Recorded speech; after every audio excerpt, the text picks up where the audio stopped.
Good morning students. आज हम लोग क्लास 12th की हिंदी के पार्ट 2 में बाजार दर्शन के 5वें से 7वें प्रश्न तक का अध्ययन करेंगे। पार्ट फर्स्ट में आपने बाजार दर्शन पाठ का सारांश और इसके 4 प्रश्नों का उत्तर देखा है, उसका अध्ययन हम कर चुके हैं पार्ट फर्स्ट में। तो आइए हम पार्ट 2 में बाजार दर्शन के 5वें प्रश्न से और 7वें प्रश्न तक का अध्ययन आज करते हैं। तो आइए हम देखते हैं सर्वप्रथम ये 5वां प्रश्न। देखिए 5वां प्रश्न का और खा 2 खंडों में विभक्त है। ये प्रश्न कह रहा है कि आप अपने तथा समाज से कुछ ऐसे प्रसंग का उल्लेख करें जब पैसा शक्ति के परिचायक के रूप में प्रतीत हुआ है। यानी जब पैसा आपको लगा हो कि एक शक्तिशाली अस्त्र के रूप में है, पैसे में बड़ी ताकत होती है, ऐसा कोई प्रसंग अगर आपके अपने जीवन में घटित हुआ हो या आपके देख में, समाज में, आपके आस पड़ोस में कहीं घटित हुआ हो, तो उसका उल्लेख आपको करना है कि ऐसे कौन से स्थान हैं, ऐसी कौन सी घटनाएं होती हैं जब पैसा एक शक्तिशाली अस्त्र के रूप में हमारे समक्ष उपस्थित होता है। तो आपको कक्षा 11 की हिंदी का एक पाठ का सारांश आपको याद होगा, नमक का दारोगा प्रेमचंद द्वारा रचित। तो नमक का दारोगा जो है, उस कहानी में आपने देखा होगा कि वंशीधर जो हैं वो एक कर्तव्यनिष्ठ और ईमानदार दारोगा हैं।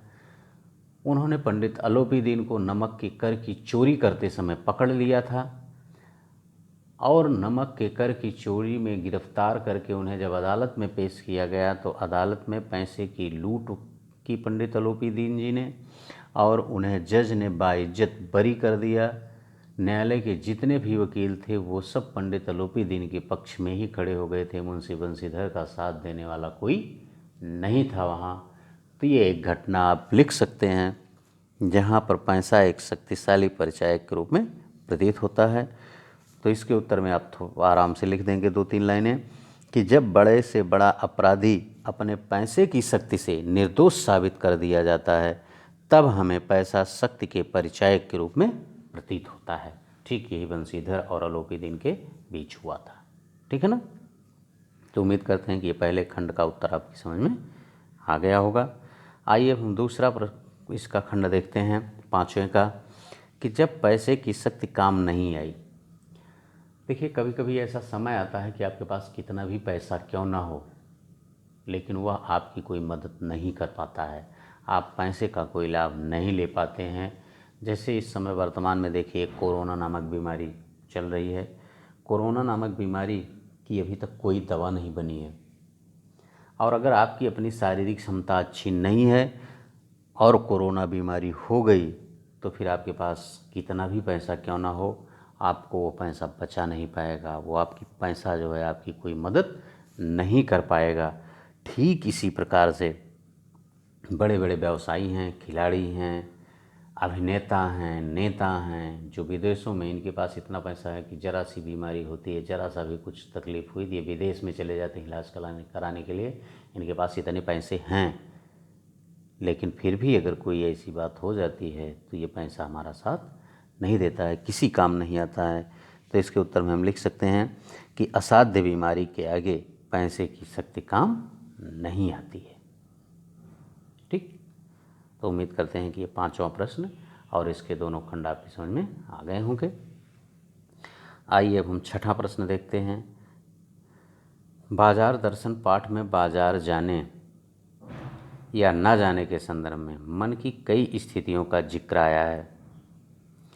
आप इन स्थितियों से जुड़े अपने अनुभव का वर्णन कीजिए। देखिए कह रहा है कि बाजार दर्शन पाठ में बाजार जाने या ना जाने के संदर्भ में मन की कई स्थितियों का जिक्र हुआ है। आप देखते होंगे कि पाठ का सारांश आपने पढ़ा है पार्ट फर्स्ट में, उसमें मुख्य रूप से लेखक ने 3 व्यक्तियों का, 3 मित्रों का अपने बाजार के संदर्भ में चर्चा की है कि एक मित्र गए तो इतना ढेर सारा सामान खरीद लाए, एक मित्र गए तो कुछ नहीं खरीदते हैं, वो सोचते हैं कि सब कुछ तो अच्छा लग रहा था, मेरे समझ में ही नहीं आ रहा था क्या लूँ और क्या छोड़ूं। और एक जो चूरन वाला व्यक्ति था वो जाता है तो केवल अपनी आवश्यकता की वस्तुओं को ही लेकर के आ जाता है, बाकी वस्तुओं से कोई मतलब नहीं रखता। तो उसी पर यानी इन्हीं तीनों की घटनाओं के आधार पर लेखक ने ये 3-4 बातें कही हैं पूरे पाठ में। तो देखिए, उन्हीं से जुड़े अनुभव का वर्णन आपको करना है कि ये मन की स्थितियाँ होती हैं, वो मन की स्थितियाँ किस तरह होती हैं, किस तरह उनसे हम प्रभावित होते हैं, या हम मान सकते हैं कि इन्हीं मन की स्थितियों से प्रेरित होकर के हम बाजार में क्रय विक्रय करते हैं। तो आइए हम पहली स्थिति देखते हैं। पहली स्थिति है मन खाली हो, यानी जब हमारा मन खाली हो तब क्या स्थिति होती है, ठीक है ना। देखिए, इसमें लेखिका कह रही है कि जब मैं घूमने की दृष्टि से बाजार जाती हूँ तो ना चाहते हुए भी मुझे कई महंगी चीज़ें घर ले आनी पड़ती हैं और बाद में पता चलता है कि इनकी वास्तविक कीमत तो बहुत कम है। मैं केवल उनके आकर्षण में फंस करके उनको खरीद लाई हूँ। ये पाठ के सारांश में आपने पढ़ा है। तो यह स्थिति होती है जब हमारा मन खाली होता है, ठीक है ना। मन खाली हुआ, जैसे कोई आप थैला लिए हुए हैं, थैला अगर खाली है तो आप उसमें कुछ भी रख सकते हैं, ठीक है ना। थैला अगर खाली है तो आप उसमें कुछ भी रख सकते हैं। ठीक उसी तरह से जब हमारा मन खाली होता है तो हम बाज़ार में जाते हैं तो दुकानदार जो होता है वो ग्राहकों को फंसाने के लिए अपने बेकार की वस्तुओं को भी, इस पाठ के सारांश में आपने पढ़ा है, बेकार की वस्तुओं को भी वो अच्छे से सजा करके रखता है, जिससे ग्राहक जो होता है वो फंस जाता है। और फंस जाता है तो वो अपने बेकार की वस्तुओं को भी, जो उसके आवश्यकता की वस्तुएं नहीं हैं, वह उन्हें भी क्रय कर लेता है, खरीद लेता है। और वो सस्ती होने के बावजूद भी उन्हें वो सजाने के कारण महंगे दामों में बेच देता है। और जब वो लेकर के ग्राहक उसे घर जाता है तो उसे लगता है कि अरे मैंने तो इन वस्तुओं को बेकार में ही खरीद लिया, अभी तो मेरे लिए इनकी कोई उपयोगिता ही नहीं है। ये जब हमारा मन खाली होता है तब की स्थिति होती है। और यही दूसरा खंड कह रहा है कि मन खाली ना हो, जब हमारा मन खाली ना हो। देखिए, मन खाली ना होने का मतलब है कि हमारे मन में या हमारे अंदर कोई ना कोई एक निश्चित उद्देश्य है। मन खाली है, जैसे हमारा बैग खाली है तो बैग खाली है तो खाली है, उसमें कुछ भी नहीं है, जो भी पाए भर लिए, रख लिए। लेकिन सोचिए कि आप बाज़ार गए हैं और आपने अपने बैग में एक पुस्तक रख रखी है, अपने कोर्स की पुस्तक आपने बैग में रख रखी है, और पता लगा कि आप जा रहे हैं बाज़ार में और आपने देखा कि आज आलू बहुत सस्ती है, ठीक है ना। आलू बहुत सस्ती है। अब आप क्या आलू खरीद करके उस पुस्तक वाले बैग में रखेंगे? नहीं रखेंगे, क्योंकि आप ये मानेंगे कि हमारी पुस्तक खराब हो जाएगी।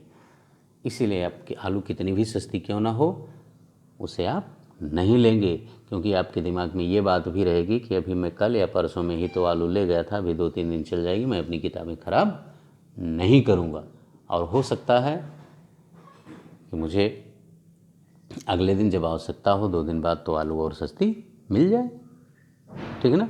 तो मुझे आज केवल अपने और कुछ 2-1 किताबें खरीदनी है, या उस किताब को जो आप ले जा रहे हैं उसको चेंज करके उसके बदले दूसरी किताब लेनी है।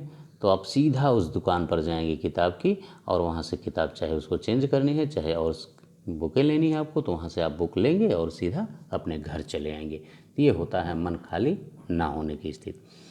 इस बारे में भी लेखिका ने अपना एक उदाहरण दिया है कि वह एक बार उसे एक लाल रंग की साड़ी खरीदनी थी। तो वो सीधा जब बाज़ार जाती है तो कहीं इधर उधर नहीं फंसती है, बाज़ार के और चकाचौंध में नहीं आती, वो सीधे साड़ी की दुकान पर पहुंचती है। और दुकान पर पहुंचने के बाद उसे वहाँ के कई कपड़े आकर्षित तो कर रहे थे, लेकिन लेखिका ने पक्का ये मन बना लिया था अपना कि मुझे केवल साड़ी खरीदनी है लाल रंग की। तो सीधा लाल रंग की साड़ी वाले काउंटर पर पहुंचती है और वहाँ से अपनी मनपसंद साड़ी खरीद करके बाहर निकल आती है, ठीक ना। तो ये हुआ कि जब मन खाली ना हो। ठीक, उम्मीद करते हैं कि इसका भी उत्तर आपकी समझ में आ गया होगा, आपको कोई प्रॉब्लम नहीं होनी चाहिए। आइए तीसरा खंड देखते हैं। तीसरा खंड कह रहा है कि मन बंद हो।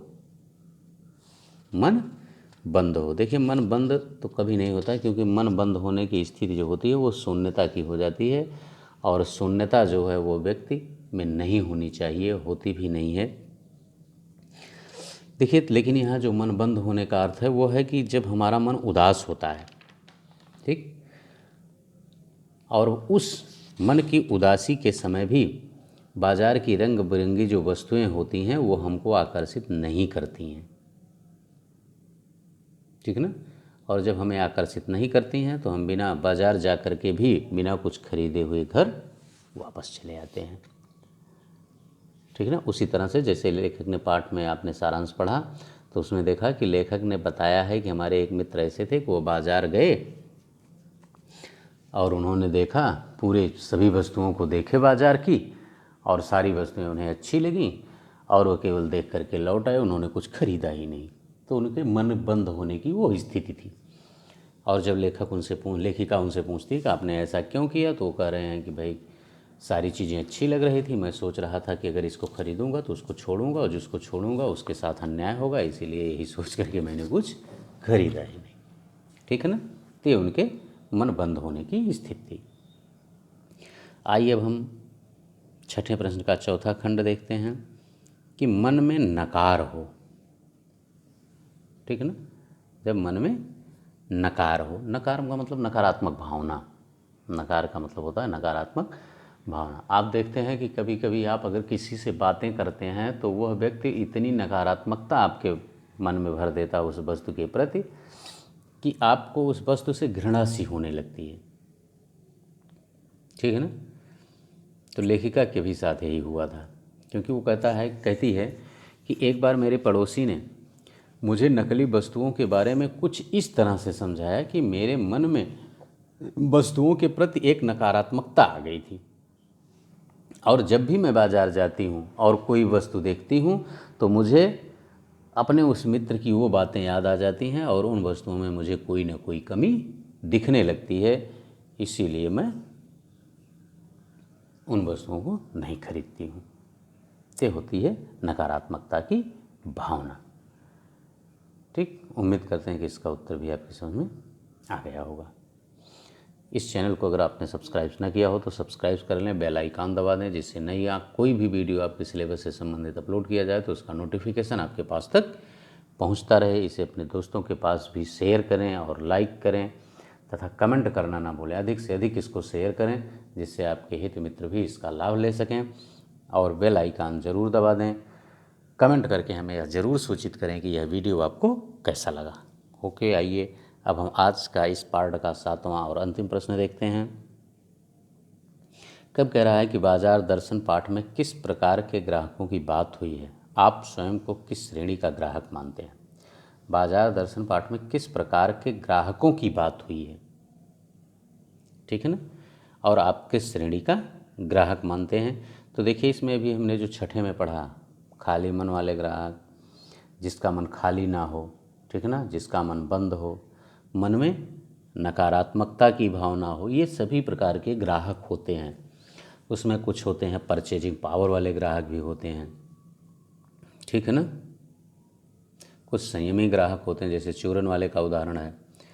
ये सारे ग्राहकों के प्रकार हैं, ठीक है ना। तो इसके उत्तर में आप लिख देंगे कि बाजार दर्शन पाठ में कई तरह के ग्राहकों की चर्चा की गई है, जैसे खाली मन वाले, खाली जेब वाले ग्राहक, भरे मन वाले ग्राहक, भरे जेब वाले ग्राहक, परचेजिंग पावर प्रदर्शित करने वाले ग्राहक, ठीक है ना, भरे मन वाले ग्राहक, संयमी ग्राहक, ठीक ना, ये सब तरह के होते हैं।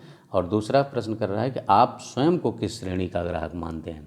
तो इसमें आप लिख दीजिए, क्योंकि भरे मन वाला जो ग्राहक होता है वही सबसे अच्छा होता है। तो आप कह दीजिए कि मैं अपने आप को भरे मन वाला ग्राहक समझता हूँ, क्योंकि मैं जब बाज़ार जाता हूँ तो अपनी आवश्यकता की वस्तुओं को ही खरीदता हूँ, ठीक है ना। तो उम्मीद करते हैं कि ये वीडियो आपको पसंद आई होगी, इसलिए कमेंट करके हमें ज़रूर सूचित करें कि यह वीडियो आपको कैसा लगा। बस इस पार्ट में इतना ही, इसके आगे हम अगले पार्ट में लेकर के आपके समक्ष उपस्थित होंगे। Thank you.